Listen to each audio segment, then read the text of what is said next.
Estivemos lá em Itajaí, conversamos com os pastores, foi um tempo bacana, bênção de Deus. Nós precisamos, né? Todo pastor precisa de um pastor, né? Todo profeta precisa de um pastor, todo apóstolo precisa de um pastor, todo evangelista precisa de um pastor. Todos nós precisamos ser pastoreados. Algumas pessoas, né, às vezes nos procuram: pastor, eu vou me afastar da congregação, vou ficar em casa orando, Isso é um engano, isso não é bíblico. Você precisa de ser pastoreado, você precisa de estar junto do corpo. É como pegar uma brasa, tira a brasa do braseiro, dali a 2 minutos aquela brasa ela virou cinza. Por quê? Porque a caloria, uma brasa vai aquecendo, mantendo a temperatura do braseiro. Tirou a brasa do braseiro, vira carvão. Tem muito carvão por aí que acha que está queimando, e não está mais queimando. Por quê? Porque você tira a brasa do braseiro, ela apaga. Então o que a Bíblia diz? Que nos últimos tempos o amor se esfriaria de quase todos. Então esfriar fala de algo que estava quente, não é algo que estava frio. Só esfria quem está quente.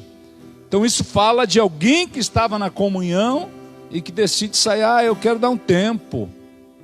É que nem casamento. Eu vou dar um tempo, vou me afastar. Gente, isso nunca deu certo. Nunca deu e nunca vai dar. Vou dar um tempo para a cabeça. O tempo para a cabeça que dá geralmente a cabeça fica enfeitada quando dá um tempo muito longo. Não dá certo. É na comunhão, precisamos de ser pastoreados, precisamos abrir o coração, precisamos ouvir uma palavra que nos alinhe. Não é pelo YouTube que você vai ser pastoreado, não. YouTube são muitas vozes. Você pode ouvir pregações maravilhosas e nós fazemos questão que você assista alguma coisa assim, porque nós temos ali indicação, pastores do ministério. Porém, contudo, todavia, entretanto, por conseguinte, você precisa estar olho no olho com o seu pastor, abrir o coração, conversar, falar das suas dificuldades, das suas lutas.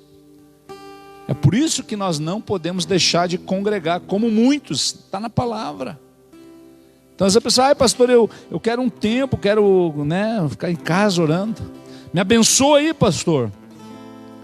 Disse: olha, eu só posso abençoar quando você está obedecendo a Deus. Eu não vou amaldiçoar ninguém, longe de mim. Nós estamos aqui para abençoar as pessoas. Porém, eu não posso dizer assim: não, Deus te abençoe, meu filho. Vai, isso vai ser bênção. Mas se está contra a palavra, eu sou obrigado a dizer: meu filho, a Bíblia diz que nós não podemos deixar de congregar. Então se você vai deixar de congregar, você não está indo de encontro à bênção. Você está fugindo. Você está saindo do propósito de Deus. Agora, quando uma pessoa procura só: pastor, Deus falou comigo, eu vou para a igreja XY. Amém, meu filho, vai para a igreja tal, vou. É bênção, vai lá, manda um abraço para o pastor que é meu amigo. Nós não estamos concorrendo aqui, nós estamos cooperando, é diferente. Você não é obrigado a ficar numa igreja 100 anos. Você vai para onde o Senhor mandar, desde que seja um local onde se prega a palavra, onde ali você vai ser pastoreado e cuidado. Então há momentos que nós vamos ali dizer para os irmãos: puxa vida, glória a Deus, meu filho, isso aí é mais perto da sua casa, lá você vai ser bem cuidado. O pastor fulano é meu amigo, já manda um abraço para ele. Eu já ligo para o pastor lá e digo: cuida bem deles, cuida bem, porque é filho da casa. Esse é o meu papel, esse é o papel de um pastor. Amém? Glória a Deus. Quero falar rapidinho essa noite. Quero falar um pouquinho sobre Egito, sobre deserto, sobre Canaã, sobre Babilônia, sobre Jerusalém. Eu espero que você esteja ligado, atento aí. Espero que o tempo também não corra muito rápido, que cada minuto tenha mais do que 60 segundos. E eu quero que você abra sua Bíblia no livro de Êxodo, capítulo 2. Aleluia.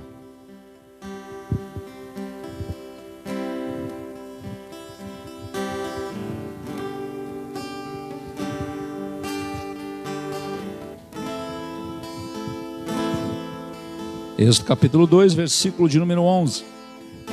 Diz assim: naqueles dias, sendo Moisés já homem, saiu a seus irmãos e viu os seus labores penosos, e viu que certo egípcio espancava um hebreu, um do seu povo. Olhou de um lado, olhou de outro e matou, e olhou, vendo que não havia ali ninguém, matou o egípcio e o escondeu na areia. Saiu no dia seguinte, eis que 2 hebreus estavam brigando, e disse o culpado: por que espancas o teu próximo? O qual respondeu: quem te pôs por príncipe e juiz sobre nós?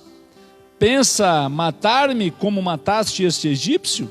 Temeu, pois, Moisés e disse: com certeza o descobriram.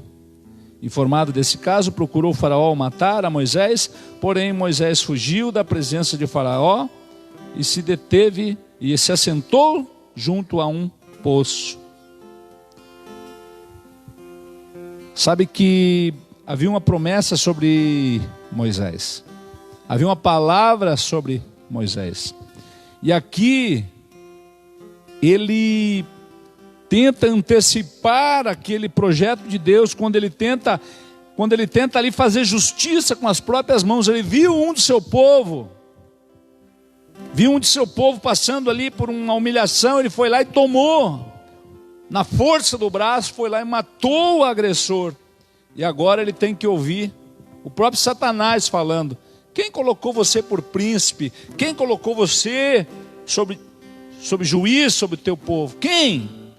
Ou seja, havia uma promessa, que ele seria sim príncipe, que ele seria sim juiz, que ele seria sim um guia, que ele seria um libertador, mas ele se antecipa ao plano de Deus, e agora ele vê o próprio Satanás dizendo: quem te colocou por príncipe? Ou seja, o inimigo sempre vai tentar nos agredir nas nossas falhas. O inimigo sempre vai pegar quando nós estamos passando por um momento de dificuldade e vai tentar jogar aquela promessa de Deus na nossa cara. Quem te falou que você é um profeta? Quem te falou que você é um levita? Quem te falou que você é um pastor? Quem? Por quê? Porque você está literalmente abalado, abatido, e o inimigo vai preparar uma maneira de te colocar para baixo. O inimigo sempre vai tentar nos prender para que nós não entremos nesse lugar, que é o lugar da promessa. Então entenda algo: o Egito é lugar de trabalho, o Egito é lugar de pecado, é lugar de sofrimento. O Egito não é lugar para o cristão ficar. O Egito é um lugar onde o Senhor já nos tirou. Mas o problema é que às vezes na dificuldade as pessoas tentam voltar para o Egito. E existe 2 tipos de escravidão: a escravidão do Egito, quando você ainda não conheceu a verdade, e a escravidão da Babilônia, quando você já conheceu a verdade. Não há muita diferença entre Babilônia e o Egito. Uma das poucas diferenças é que quem nos tira do Egito é Deus. Quem nos tira da Babilônia somos nós, a partir de uma decisão, a partir de uma atitude. No Egito, éramos escravos. Na Babilônia, também há escravidão. A diferença é que na Babilônia há uma falsa ilusão, ilusão verdadeira é difícil de ter, né? Geralmente ilusão é falsa. Está iludida porque não é coisa boa. Mas há uma ilusão de que estamos livres na Babilônia. Então tem muita gente que não quer sair. Está bem ali, por quê? Porque está iludido. Está iludido. Mas quando Moisés se levanta, que ele entende realmente quem ele é, ele ainda assim tenta ajudar Deus. O apóstolo Hermínio falou ainda na live, acho que de ontem, que muitas pessoas, não, acho que hoje, muitas pessoas tentam ajudar Deus. Quando há uma palavra, quando há uma profecia sobre a vida da pessoa, olha, eis que te digo, vai acontecer isso, isso, isso, e a pessoa ela começa a se corromper para tentar acelerar o processo. Então hoje tem muitas pessoas que vão para a internet e tentam pegar carona em pessoas conhecidas, fazendo críticas, apontando defeitos. Há pessoas que ficam na internet só observando quando um grande homem de Deus vai errar ou vai se equivocar. Para quê? Para pegar uma carona e botar, não é isso, o senhor se enganou. Não é Moisés, o senhor tinha que ter falado, não é. Por quê? Porque ela quer ganhar notoriedade. Então pessoas tentam pegar carona na integridade dos outros. Pessoas se escoram em quem tem integridade para tentar pegar uma carona. Mas se é uma palavra sobre a nossa vida, eu não preciso andar de carona com ninguém. Assim como Jacó e Esaú. A própria mãe que estava grávida, ela via que a barriga dela se mexia de uma maneira fora do comum. Primeiro ela pede para engravidar. E quando ela engravida, ela diz, Deus, eu não quero, isso aqui. E Deus fala, calma mulher, há duas nações dentro de você. É como Deus nos vê. Deus, ele não vê apenas um indivíduo, ele vê as nossas gerações. Ele olha para o Cris, ele não vê os 5 filhos apenas que ele tem, ele vê já os cônjuges, aí já dá 10. E aí os netos, meu Deus do céu, já é uma nação. Então quando o Senhor chamou o Cris, já é uma nação. No caso dele, ele está mais próximo da nação do que a maioria, né? Porque ele levou a sério o encher a terra, ele está cumprindo a risca. Mas é assim que Deus olha para nós, ele não vê um indivíduo. Josias era um rapaz que habitava sozinho, solitário. Agora ele já habita em família, né? E Josias, eu olho, está ali ele com a esposa, aleluia, a Isa. Casal mais bacana. Então o sorriso não dá para ver. Até de máscara eu consigo ver o sorriso do Josias. Porque ele tá com uma radiante.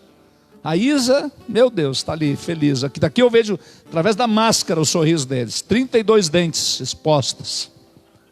Mas Deus chamou Josias, olhou para Josias e viu as gerações nos lombos dele. Não apenas os que virão biologicamente, mas os que ele, através do seu chamado, vai trazer para o Senhor. É assim que Deus nos vê. Deus, ele olha para nós, ele vê muito além. E nós estamos preocupados muitas vezes.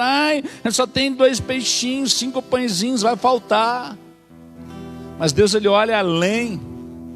Pastor, mas eu não posso ter filhos. Bom, você não pode ter filho biológico, você pode adotar. Você pode ser um pai espiritual, você pode ser pai dos órfãos, você pode ser alguém que coopera. Não importa, Deus sempre olha além. Mas não queira pensar mais de si do que convém. Não queira se achar, porque tudo vem dele. Tudo provém do Senhor. Mas entenda, o Senhor nos tirou do Egito. E nós todos precisamos passar por um deserto. Porém o deserto não é de todo ruim, gente. Não é de todo ruim. Às vezes as pessoas, né, nos encontram. Como é que tá? Estou num deserto. Dali um ano você encontra a pessoa. Estou num deserto. Estou num deserto. Bom, não está tão ruim. É melhor que está no Egito. O deserto ainda é melhor que a Babilônia. Por quê? Porque o deserto é lugar de provisão. O sapato não gasta, a roupa não rasga, o maná vem do céu, a água vem da rocha. De dia uma sombra, uma nuvem bacana, à noite uma coluna de fogo. Porém, não é o destino final. O destino final é a terra da promessa. E não é diferente, ainda que tudo isso, linguagens figuradas, tudo isso são fatos históricos comprovados, não apenas porque estão escritos, mas também porque os arqueólogos comprovam tudo o que aconteceu. Não tudo, mas muito do que aconteceu. Porém, espiritualmente, eu e você estamos caminhando para um lugar da promessa em Cristo Jesus, um lugar muito melhor. Porém, há um percurso entre o Egito e a terra da promessa. Esse percurso, ele passa pelo deserto. E o deserto ele tem a ver com a nossa obediência, tem a ver com qual resposta nós damos a Deus. Interessante que no mesmo capítulo 2,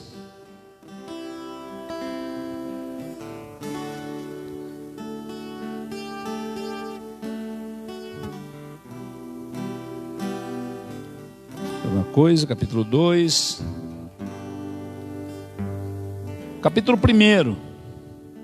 capítulo 1,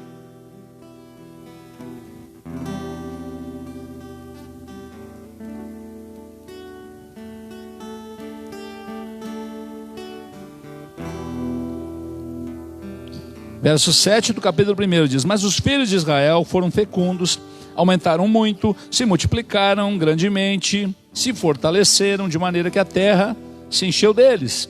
Entremente se levantou um novo rei sobre o Egito, que não conhecera José. Ele disse a seu povo: eis que o povo dos filhos de Israel é mais numeroso e mais forte do que nós. Eia, usamos de astúcia para com ele, para que não se multiplique, e seja o caso de que, vindo a guerra, ele se ajunte com os nossos inimigos, peleje contra nós e saia da terra. Os egípcios puseram sobre eles feitores de obras para os afligirem com suas cargas. E os israelitas edificaram a Faraó cidades celeiros, Pitom e Ramsés.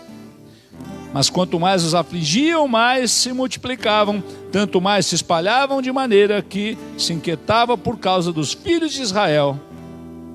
E então os egípcios, com tirania, faziam servir os filhos de Israel, e lhes fizeram amargar a vida com dura servidão, em barro, tijolos, e com todo o trabalho do campo, com todo o serviço em que na tirania os serviam. Veja bem que o faraó aqui não é uma pessoa. Aqui sim, é um homem, é um rei, mas espiritualmente, profeticamente, faraó é um sistema, faraó é um tipo de governo, faraó é uma atuação, não especificamente de uma pessoa, mas de um sistema que faz com que os filhos de Deus fiquem envolvidos em trabalhos, em fadigas. À medida que nós, os filhos de Deus, nos movemos, vamos crescendo, vamos nos unindo. Obviamente há sempre um ataque de faraó. Foi o que aconteceu nesses últimos meses. O povo de Deus estava muito unido, e vendo, se nós trazemos esse contexto, não faça assim, não lambe o dedo, porque não é recomendado pela OMC, Organização Mundial da Saúde.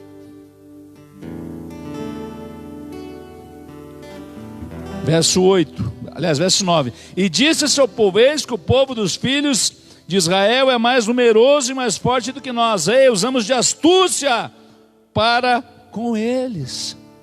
Você não percebe que esse sistema tem usado de astúcia contra o povo de Deus, trazendo o quê? Dividindo, fragmentando o povo de Deus. Então entenda, nós, o povo de Deus, já saímos desse lugar chamado pecado, Egito. Nós estamos caminhando, como diz aquela canção, caminhando para Canaã. Uma Canaã que desce do céu, uma Canaã celestial. Porém, é óbvio que o faraó, o sistema, percebendo que os filhos de Deus estavam se multiplicando, trouxe o quê? Fadiga, tijolos. Tijolos fala de uma uniformização, tijolos fala de um controle, de uma manipulação. Por quê? Porque o meu Deus diz que eu e você somos pedras que vivem, pedras, não tijolos. Então é necessário que nós entendamos, essa palavra eu trouxe ela exatamente há 4 anos atrás, e eu estava em casa orando e de repente eu me deparo com essa palavra e digo: meu Deus, isso aqui está na moda, é para hoje, como se a palavra saísse de moda. A palavra não é um modismo, mas ela é muito atual, ela é mais viva e cortante que uma espada de 2 gumes. E eu olhando isso, eu digo: meu Deus, está fazendo aqui 2016, preguei essa palavra, praticamente 2 dias antes, você já fez aniversário, é um bebezinho já, um menininho de 4 anos, E eu olhei e disse, meu Deus, para ver como há alguns circuitos na humanidade, alguns ciclos na humanidade que se repetem. Então o povo de Deus no Brasil estava muito unido, vendo o faraó, que os filhos de Deus estavam crescendo em número, em força, em organização. Se levanta aí agora, nós estamos muitas vezes fragmentados, mas entenda, nosso governo, ele é do céu. Não importa, o prefeito, o governador, o presidente, o ministro, o Supremo. Entenda uma coisa, o mundo jaz no maligno. Quem estabelece reis, quem destitui reis é o Senhor. Então a gente fica chateado, esperneia daqui, esperneia dali, mas a nossa esperança está em Deus, está no Senhor.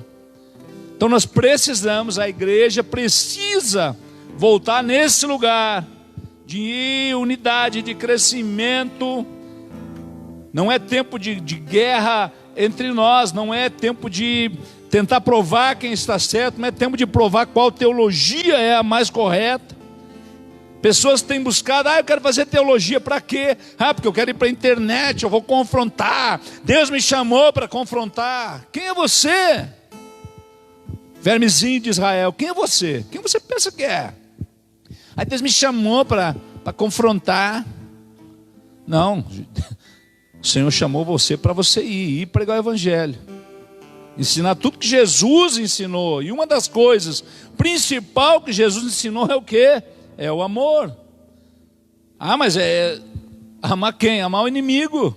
Se o teu inimigo pedir um copo d'água, dá um copo d'água. Se o teu inimigo pedir comida, dá comida. Jesus não disse que era fácil. Jesus não disse que era barbada. O evangelho não é para os fracos, não. É para os fortes. Mas forte não segundo a carne. O forte é quando você decide abrir mão das suas coisas para ter das coisas dele. Isso é ser forte. Ser forte é se submeter ao governo de Deus, ao governo do reino, ao governo do Espírito. Não é combater. Por quê? Porque quando nós apontamos as falhas dos outros, aí tem mais 3, 4 dedos apontando para mim. Mas eu sou profeta. Então vai para o deserto, faz como João Batista. Faz como João Batista. Ele foi para o deserto. Ele abriu mão de um conforto. Ele abriu mão de uma herança como um sacerdote, filho de sacerdote. Ele era sacerdote. Ele teria casa, comida, uma carreira. Seria um funcionário público. Tranquilamente. Vida garantida. Mas ele foi lá se expor. Ele perdeu a cabeça, mas cumpriu o propósito. Então quando nós estamos prestes a entrar no lugar da promessa, obviamente o sistema chamado faraó, o governo chamado faraó, ele vem para o quê? Quem te colocou como príncipe? Quem te colocou? É óbvio que Moisés ainda não tinha entendido quem ele era. Ele foge. Por que ele foge? Porque ele conhecia a lei egípcia. Ele sabia que ele era passivo de pena de morte. Não importava quem ele fosse. Ele foi criado como um filho de Faraó. E agora ele foge. E é óbvio que às vezes Deus ele também nos aproveita situações que nós mesmos entramos para transformar o mal em bem. Então você conhece a história, você sabe que ele foi um libertador. Mas ele não precisava ter matado um inocente, nem que não fosse inocente, mas havia uma lei ali. E quando nós tentamos fazer as coisas do nosso jeito, nós estamos dizendo para Deus, não, Deus, deixa comigo, Deus, eu é que sei. Eu é que sei, Deus. Deixa comigo, Deus. Não. É Deus. Limite-se a obedecer, Deus. Porque a obediência é lugar de bênção. A obediência é que vai nos levar para o local da promessa. É a obediência que vai fazer com que as palavras que foram liberadas sobre nós se cumpram. Se tem uma palavra sobre a sua vida, que você vai ser um missionário, ok, confia nele, mas não precisa forçar. Sabe, muitas vezes nós nos comportamos como um gato Que o gato ele fica se esfregando, tentando receber um carinho. Ele vem, começa aquele ronco. E com a cabeça querendo um carinho. Você não é um gato. Ainda que a tua esposa pode chamar, é problema dela. Mas você não precisa implorar o cumprimento de uma palavra. Basta obedecer, se posicionar, se preparar. É óbvio que Moisés ele se preparou, ainda que ele não sabia. Ele estudou as artes, ele estudou as ciências, ele estudou a cultura, ele aprendeu a ciência, porque ele era um príncipe. Então, para tirar pessoas do Egito, não é qualquer um, você precisa de uma mentalidade de príncipe. Um escravo não tira o outro da escravidão, não há como. Um escravo não pode libertar o outro. Não tem como, você precisa ter uma mentalidade de príncipe. E à medida com que nós nos posicionamos, vai ser como nós vamos avançar. Sabe, as crianças, feito pesquisas onde crianças, tenra idade, perguntavam: o que você vai ser? Eu vou ser um médico. Vou ser um advogado. Aí perguntava para outros: o que você vai ser? Não sei. Foi comprovado que as crianças que já tinham um objetivo em mente, elas se destacaram, elas foram muito mais além, muito mais longe. Por quê? Porque elas tinham uma meta, elas sabiam para onde estavam indo, ainda que não chegou a ser um médico, mas, olha, fez uma enfermagem. Não é disso menos, é tão bom quanto. Mas o que eu quero dizer é que há uma luz, há algo que aponta, algo que direciona. Agora, se você fica: ai, pobre de mim, ninguém me ama, ninguém me quer, espírito de coitadeza, você não vai a lugar nenhum. Pluft plaft zum. Já dizia aquele pastor famoso. Mas basicamente é isso. Nós precisamos entender. Saímos de um lugar e vamos para outro. O deserto é um lugar para passar um tempo, não é lugar para morar. E é óbvio que Moisés ele começa a ser revestido de poder, revestido de autoridade. Ele passa em um processo. Então aquilo que poderia ser muito mais rápido na vida de Moisés, se ele não tivesse tentado ajudar Deus, talvez ele não precisasse ficar 40 anos no deserto, apacentando as ovelhas de um cara chamado Jetro, de um midianita. Midianita era um povo que era persona não muito ingrata. Os midianitas sempre causaram problema para Israel. Mas ele encontra lá um Jetro, um midianita, sangue bom, gente boa, que ajudou ele, inclusive dando a mão da sua filha, a Zípora. E ele casa com ela, tem seus filhos. Mas ainda assim, Moisés não foi aquele modelo para fazer. Ele foi modelo para tirar o povo do Egito, mas ele não foi um modelo para introduzir o povo na terra da promessa. Então veja bem que esse período de deserto não foi o suficiente para Moisés. Não foi. Por quê? Quando ele recebe o chamado de Deus, Deus fala com ele, fala para ele: você tem um cajado em suas mãos, aquela coisa toda. Eu não vou entrar nos pormenores, a gente não tem muito tempo. Mas o fato é que quando ele sai para o seu chamado, ele deixa a família para trás. Ele não circuncida nem os próprios filhos. A própria mulher dele faz o papel dele, ela circuncida os filhos. Joga o prepúcio, esse homem de sangue. Quase que Deus já mata Moisés ali, deu mais uma chance. Por quê? Porque ele não cumpre seu papel. Por quê? Porque era um homem que não tinha lá uma referência paterna. Jetro tenta ajudar ele, Jetro tenta ensinar ele. E depois ele está lá adiante, deixa a família para trás. O Jetro vai atrás dele: meu filho, você não vai levar sua esposa, seus filhos? Pois é, mas tu vê. Ensina ele a dividir as tarefas, ensina ele a compartilhar, a dar a sua autoridade. Mas ainda assim, ele não conseguiu levar o povo ao lugar da terra da promessa, porque muitos ficaram prostrados no deserto. Porque o deserto é um lugar onde nós somos expostos. Então a dificuldade, ela é necessária. E eu quero que você vá comigo a Deuteronômio capítulo 8.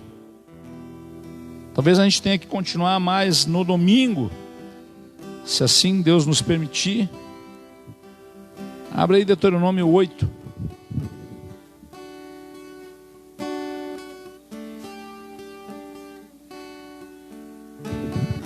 Aleluia. Não vai eu me enganar, tomar o álcool e passar água nas mãos, né?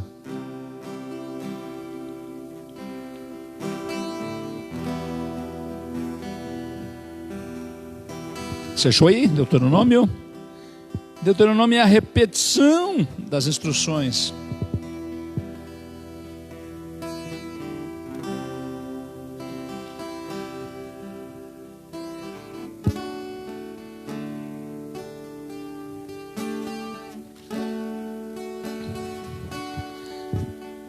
Eu vou ler o 7 rapidinho aqui, tem um pedaço que...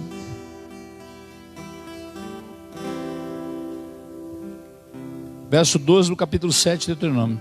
Será, pois, que, se ouvindo esses juízos guardares e cumprides, o Senhor teu Deus te guardará a aliança e a misericórdia prometida sob juramento a teus pais. Ele te amará, te abençoará, te fará multiplicar e também abençoará os teus filhos e o fruto da tua terra e o teu cereal e o teu vinho, o teu azeite e as crias das tuas vacas e das tuas ovelhas, na terra que sob juramento a teus pais prometeu dar-te. Bendito será mais do que todos os povos. Não haverá entre ti nem homem nem mulher estéril, nem entre os teus animais. O Senhor afastará de ti toda a enfermidade. Sobre ti não porá nenhuma das doenças malignas dos egípcios, que bem sabes, antes as porá sobre todos os que te odeiam. Consumirá todos os povos que te der o Senhor teu Deus. Os teus olhos não terão piedade deles, nem servirá a seus deuses, pois isso te seria por cilada. Deus estava dizendo: olha, eu estou com vocês, eu vou à frente, vocês não vão ficar doentes, vocês não vão ter problema, não vai haver esterilidade, o gado de vocês vai ser frutífero, a plantação vai ser bênção, mas obedeçam, não pratiquem o mal que eles fazem. Capítulo 8, cuidareis de cumprir todos os mandamentos que hoje vos ordeno, para que vivais, vos multiplicais e entreis e possuais a terra que o Senhor prometeu sob juramento aos vossos pais. Verso 3, ele te humilhou e te deixou ter fome, te sustentou com o maná que tu não conhecia, nem teus pais o conheciam, para te dar a entender que nem só de pão viverá o homem, mas de tudo que procede da boca do Senhor viverá o homem. Nunca envelheceu a tua veste sobre ti, nem se inchou o teu pé nestes 40 anos. Sabe, pois, no teu coração, que como um homem disciplina seu filho, assim te disciplina o Senhor teu Deus. Guarda os mandamentos do Senhor teu Deus, para andares nos seus caminhos e o temeres, porque o Senhor teu Deus te fez entrar numa boa terra, terra de ribeiros, de água, de fonte, de mananciais profundos, que saem dos vales e das montanhas, terra de trigo, de cevada, de vides, de figueiras, romeiras, terra de oliveira, de azeite e mel, terra em que comerás o pão sem escassez, nada te faltará, nela cujas pedras são ferro e cujos montes cavarás o cobre. Comerás e te fartarás, e louvarás o Senhor teu Deus pela boa terra que te deu. Guarda-te, não te esqueças do Senhor teu Deus, não cumprindo os seus mandamentos, os seus juízos e os seus estatutos que hoje te ordeno, para não suceder que depois de teres comido estiveres farto, depois de haveres edificado boas casas e morado nelas, depois de se multiplicarem os teus gados e os teus rebanhos, se aumentar a tua prata e teu ouro, e ser abundante tudo quanto tens, se eleve teu coração e te esqueças do Senhor teu Deus, que te tirou da terra do Egito, da casa da servidão. Há momentos onde o Senhor nos expõe, onde há assim momentos de dificuldade, momentos de luta. Para quê? Para que o nosso coração seja exposto. Porque é nesses momentos que realmente o Senhor vai saber. Não o Senhor vai saber, Ele sabe, nós vamos saber que nível está a nossa fé. Porque às vezes quando nós vamos num hospital visitar alguém que está lá, terminal, diz, não, fica tranquilo, tenha fé, tenha ânimo, Deus vai te curar. Você vai lá e fala. E aí quando dá uma dorzinha, a gente já pensa assim, ai, é o câncer, é um câncer que tem. Já bate o desespero. Então quando vem a luta, é para você saber realmente quem você é. Se realmente a fé que nós expomos para os outros, ela serve para nós. Assoviar com o beiço do outro é fácil. Então há momentos que as dificuldades elas vêm. E aqui diz assim, ó, Ele te humilhou e te deixou ter fome. Para quê? Para Ele mostrar, olha, é eu que sustento. Não é do teu jeito. A gente acha que Deus não nos humilha. Deus nos humilha quando nós estamos com uma soberba, quando nós estamos se achando, quando nós estamos pensando que somos melhores do que os outros. Aí vem uma luta, vem uma dificuldade, aí nós, e Deus assim, viu? Não, Senhor, o Senhor tem razão, eu preciso melhorar. Bom, então agora tu entendeu, né? Não, Senhor, eu entendi. Agora eu vou fazer você prosperar. Sabe, quando Jesus, capítulo 4 de Mateus, não precisa abrir, ele está jejuando. O Espírito de Deus leva Jesus para onde? Para o deserto.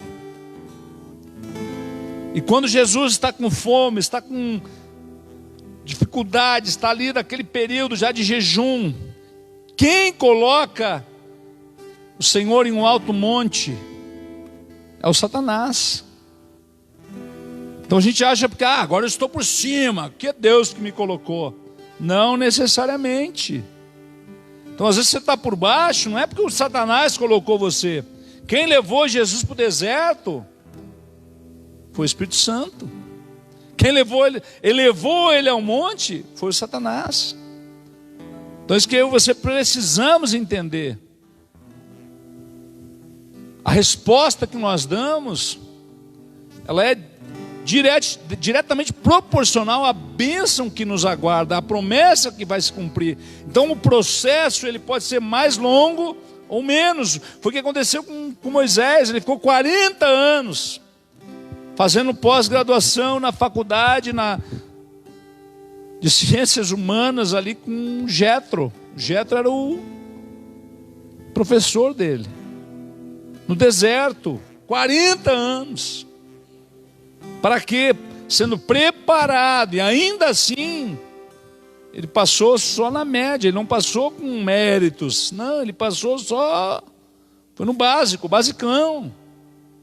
Mas fez falta lá adiante. Ele não entra na terra da promessa. Porque quem entra é Josué. Agora, para encerrar mesmo. Meu Deus.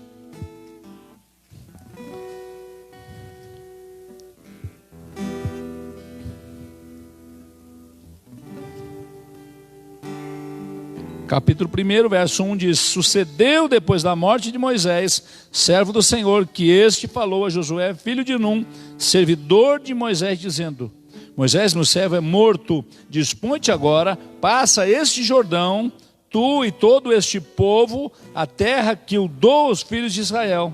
Todo lugar que pisares a planta do vosso pé, vô-la tenho dado, como eu prometi a Moisés, desde o deserto e o Líbano até o grande rio, o rio Eufrates, toda a terra dos heteus até o mar grande para o poente do sol, será o vosso limite. Ninguém te poderá resistir todos os dias da tua vida.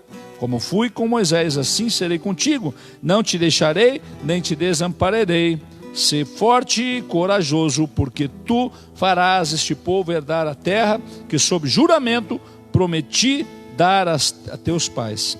Então somente ser forte e muito corajoso, para teres cuidado de fazer segundo toda a lei que meu servo Moisés te ordenou, e dela não te desvie nem para a direita, nem para a esquerda, para que seja bem-sucedido por onde quer que andares.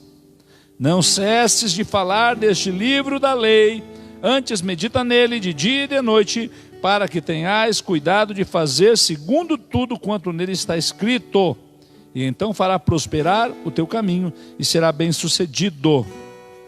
Não te mandei eu, ser forte e corajoso. 3 vezes Deus teve que chacoalhar o Josué. Eu imagino que ele estava dizendo, Deus, mas Moisés morreu. Disse, ser forte, ser forte, ser forte. E antes de entrar na terra, no finalzinho ali está tudo pronto, ele circuncidou todos os homens. Meu Deus, circuncisão não é qualquer coisa. Por quê? Porque pegar um bebê de 8 dias é uma coisa. Agora pegar homens ali de 20 anos para cima. Então ali a média ali tinha homens de 40 para baixo, que ficaram 40 dias, né? Então tinha homens ali com 40, pouco menos. A dor de uma circuncisão, o período para ser curado é de 40 dias, não é 40 horas, é 40 dias. Então imagino que eles pegaram um período lá, vem cá, metade da tropa vem para cá, todo mundo aqui. Meu Deus, é um negócio terrível, só de imaginar. E aqueles homens foram circuncidados, aí 40 dias, eu imagino que foi em turnos, um pouco aqui, um pouco ali, dali a mais 10 dias, mais outro. Por quê? Porque 40 dias o cara ficava ali imóvel, mal caminhava, até que cicatrizava. E agora sim, esses homens estavam aptos para entrar na terra da promessa.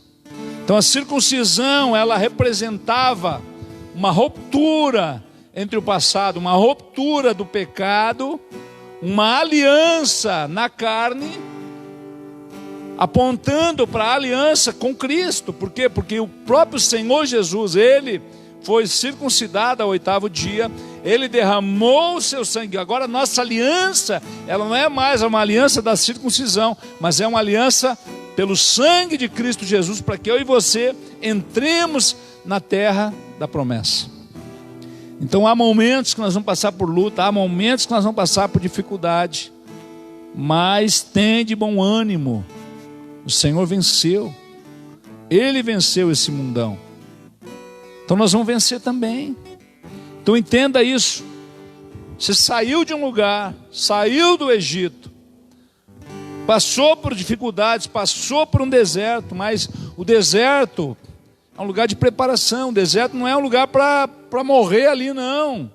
É caminho de passagem, para você chegar no lugar que o Senhor quer para você. Então não pare na acusação do inimigo. Ele vai dizer, quem tu pensa que é? O inimigo sabe todos os nossos podres, literalmente. O inimigo sabe todo o mal que nós praticamos, e ele vai sim jogar na nossa cara. Ele vai dizer, quem tu pensa que é? Ele falou para Moisés, quem tu pensa que é? Quem tu pensa? Então não ouça o que o faraó diz, ouça o que Deus diz. Vê o que Deus fala para Josué: ser forte, ser corajoso, ser valente. Deus vai sempre dizer, ei, ser forte, segura firme, não desiste. Você vai chegar lá, você vai vencer, você vai entrar na promessa. Amém? Glória a Deus. Então eu e você estamos sim passando por um período, é um aperto. Mas o que vai sobrar dessa quarentena, né? Interessante que quarentena se coloca pessoas doentes, pessoas saudáveis. Não existia o termo quarentena para quem está saudável.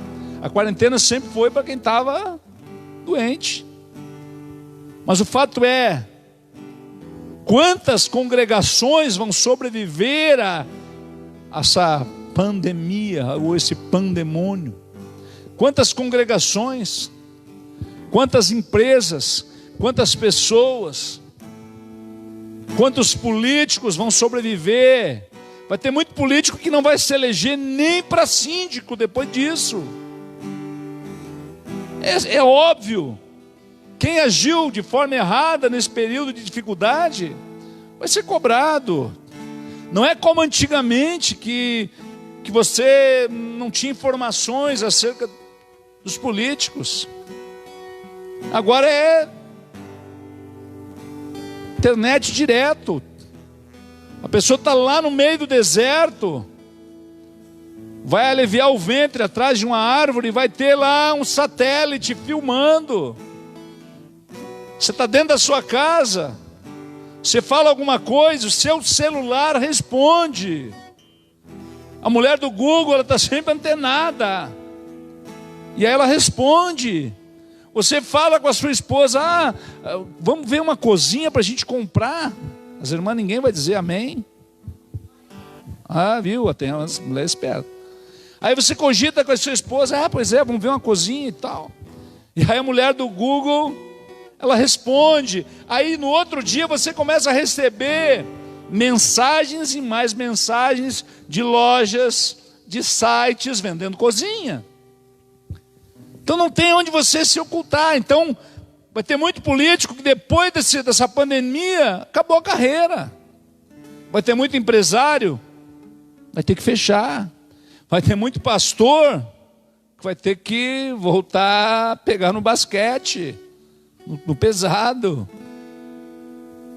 Então tudo isso é Deus que está também nos provando. Então é para ver qual a nossa resposta. Ainda que o número de pessoas do lado de dentro é limitado a 30 pessoas, o número do lado de fora não. Ou seja, o quanto de pessoas nós temos abençoado lá de fora. Porque ser igreja do lado de dentro é fácil. Então, quem endureceu o coração do rei é Deus. É Deus que endurece o coração do faraó. O faraó ia liberar as pessoas e Deus disse, não, ainda é cedo. Deixa mais uns dias. É Deus que endurece o coração. Por quê? Porque não está pronto o nosso tratamento ainda. Não é o inimigo, é Deus que endurece o coração do faraó. Então a gente está lá, está na expectativa, não adianta espernear. Como dizia a minha mãe quando a gente era criança, não esperneia que é pior. Não bota a mão que é pior. A vara pegando e a mão aqui, meu Deus, uma varada na mão dói muito mais. Claro que isso é do meu tempo, tá? Agora o conselho tutelar adverte. O conselho tutelar adverte. Não a vara. Ainda que a Bíblia diz que a mãe que ama, ela corrige. A mãe que corrige não é envergonhada.